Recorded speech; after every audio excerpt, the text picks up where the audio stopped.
Aloha kako and welcome to the West Hawaii Association of Realtors 2020 Mayoral Candidate Interviews. My name is Kristen Moreland and I chair the Government Affairs Committee for our association. Our committee extended the opportunity to participate in our interviews to each candidate who filed. While our association does not endorse candidates, we believe it is important to inform our membership and community at large. This is an opportunity for the candidates to answer questions related to real estate and real property rights as they pertain to their platform and policies. The interview will consist of an introduction and bio of the candidate, an opening statement by the candidate, then we'll ask 6 questions. Each will be a timed response of 2 minutes. Then we'll have a summary statement by the candidate, and we will be POW. This interview is being conducted by Tanya Power from Windermere CNH Properties. Tanya is a member of our Government Affairs Committee. Now let's meet our candidate. Kelly Greenwell was born in the old Kona Hospital, now known as the old Kona Courthouse. He was born on January 4th of 1941. He's seen the evolution of this place and has a perspective of where we have been and where we might be going. What we like to think of as dramatic change is merely that evolution. We will need someone at the helm with history if we want a worthy vision of the future. Now, candidate Greenwell, I'd like to invite you for a 60-second opening statement. Please continue. Okay, well, thank you very much. I guess probably what I would like to start with is why am I doing this as an old man? And pretty much in my bio, it's the fact that I have been here for a long time. I've seen an awful lot. It's really rather hard to imagine the changes that have occurred as time has gone on. And really, we think of it as a long time, but it's really relatively short when you look at the whole history of this place. What I'm concerned about is that we lose that history as we move forward, because there are so few people who have been here for a long time, who have a reverence, I think, for what we are founded on. And so as we go through the process of making new rules and new laws and whatnot, it has occurred to me that every time we do that, we basically lose something in exchange. And I think particularly now, of course, this came about since I decided to make this move, but because of this viral disease that we're faced with, the changes going forward are going to be so dramatic that if we don't have a handle on the past, we're really going to lose it. There are issues like the TMT, for instance, that are not understood because there's not really enough ancient history in the minds of the people that are pro or against it. It's a big story. Has a lot to do with where we go in the future, and has an awful lot to do with how we find alternatives to the visitor industry.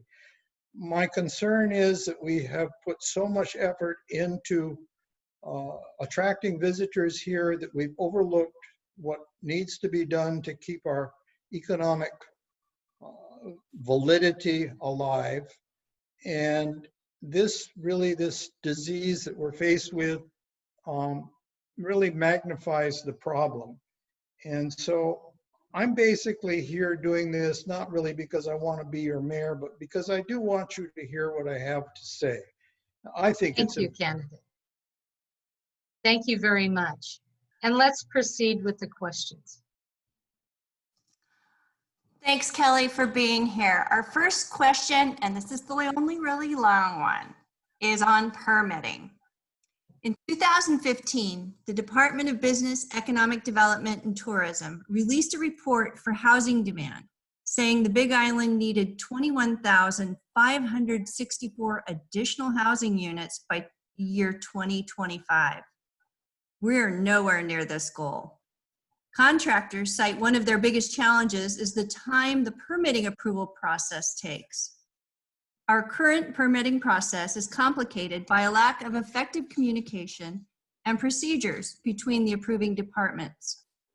What will you do as mayor to streamline the permitting process and install time limits for review?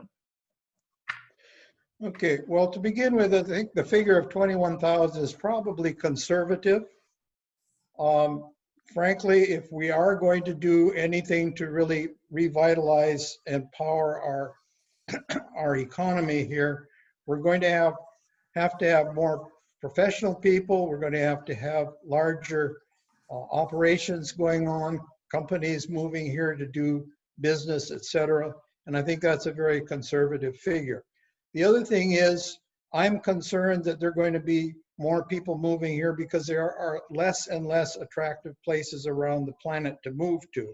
And so that's going to create an awful lot of pressure in the upward direction as well. What would I do as mayor to streamline the permitting process? I think that this permitting process is probably restrained by the fact that we don't have the infrastructure here, so there is no impetus to move any faster than we're moving. We need to be creating more infrastructure in areas, highways, parks, and you know, the entire infrastructural goals need to be upgraded, and so that we can house more people here. We're getting an awful lot of resistance from the people who live here because they don't want crowded highways. They need more hospital space. They need more schools, etc.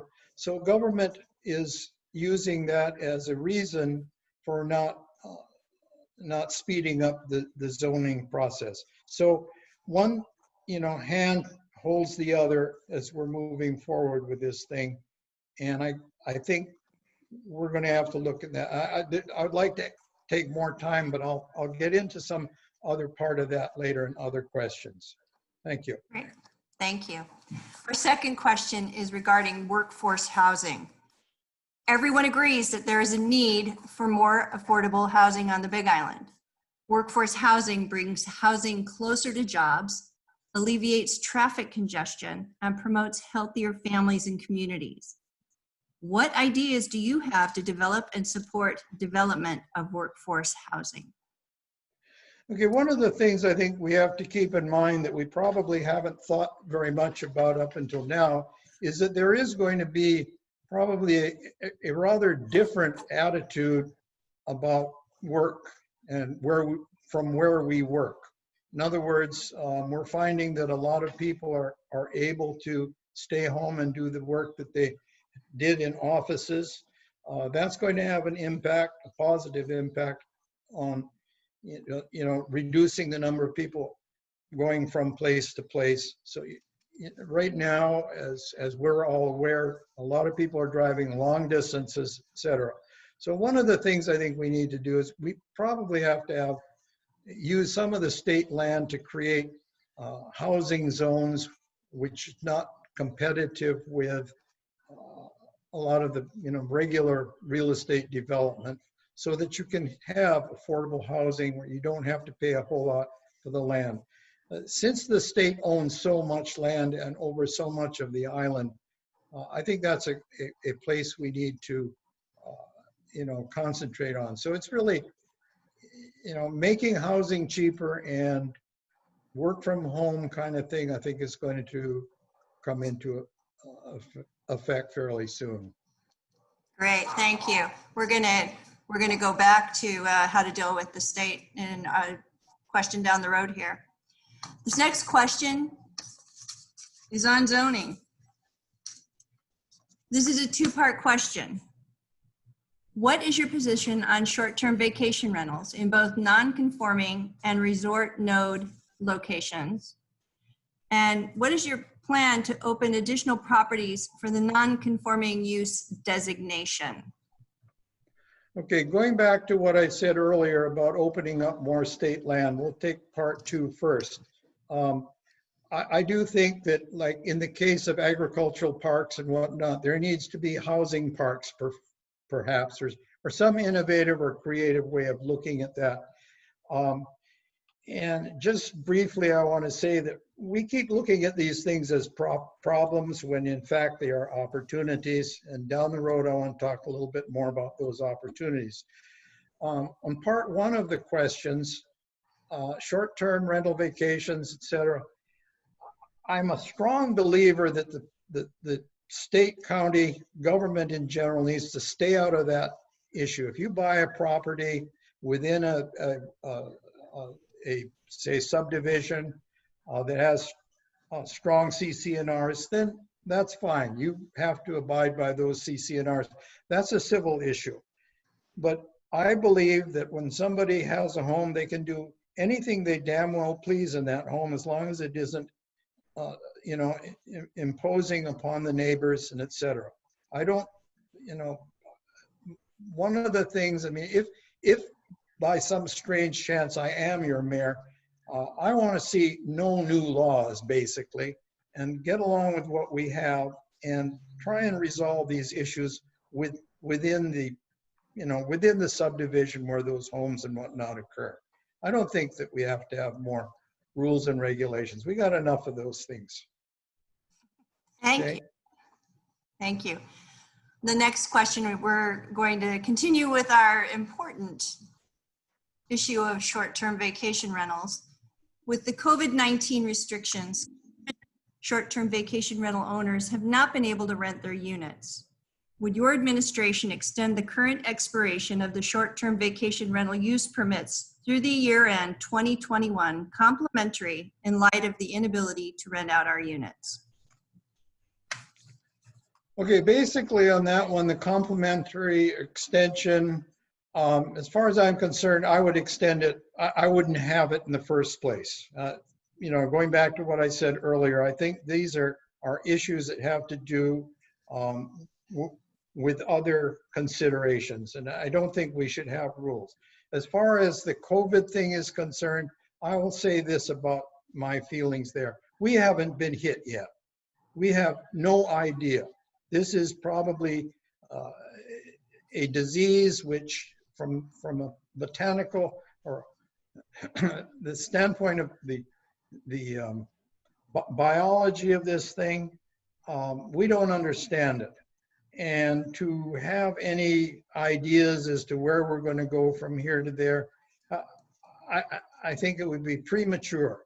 I think we need to keep a very, very close watch on this thing and not really have any preconceived ideas as to how it's going to end or when it's going to end or what it's going to do.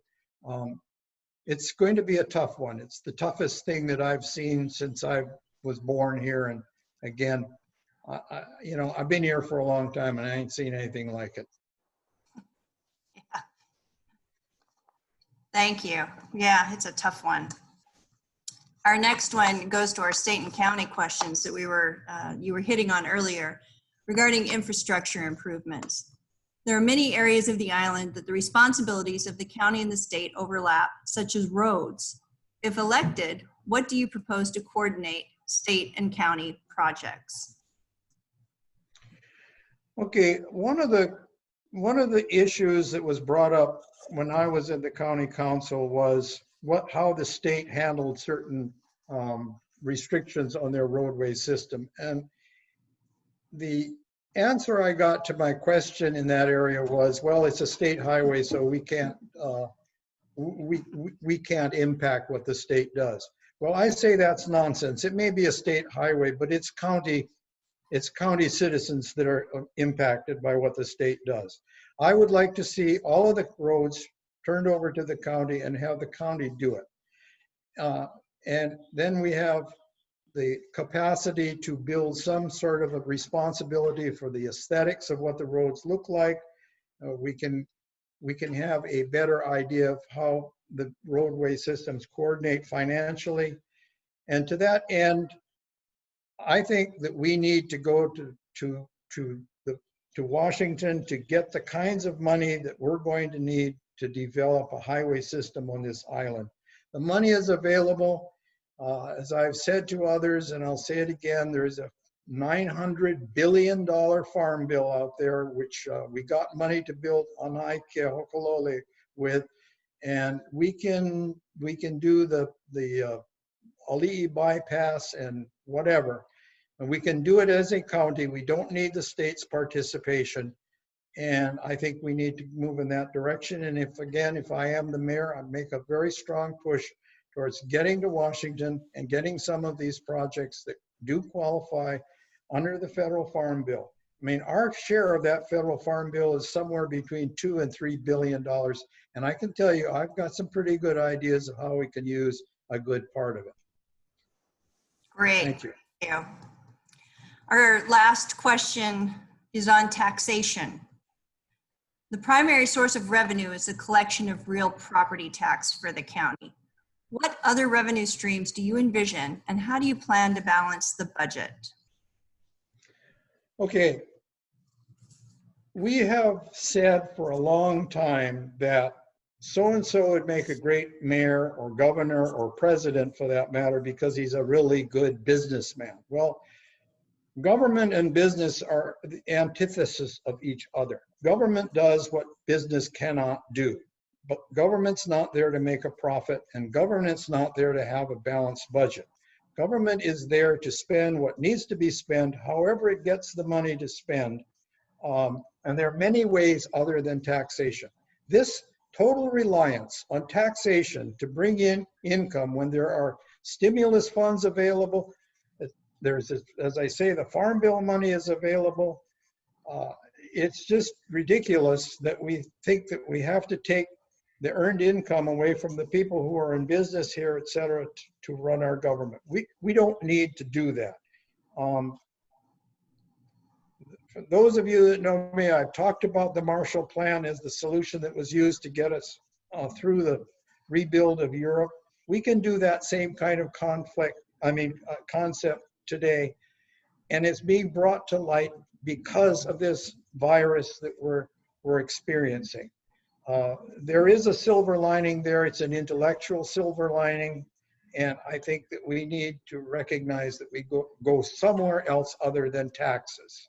Okay, and the last part of that is the fact that when you tell the people that have money that you're going to raise their taxes, they will go elsewhere, and that's about as stupid a thing as we can do.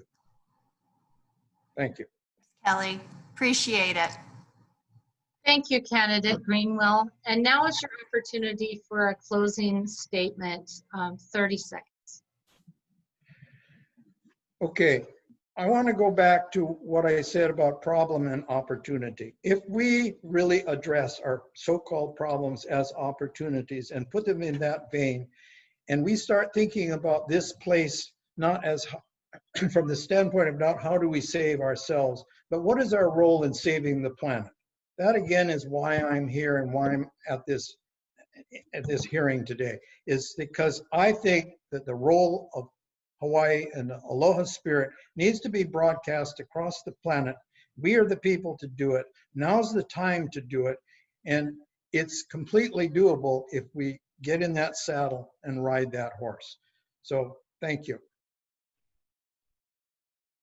Mahalo, candidate Greenwell, and interviewer Tanya Power, for your willingness to participate in our program today. We wish you the best on Election Day. And to our audience, mahalo for tuning in. Don't forget that July 9th is the last day to register to vote in Hawaii. Primary election ballots will be delivered July 21st for the August 8th primary, and the general election is November 3rd. Mahalo for watching, and once again, please vote. Aloha.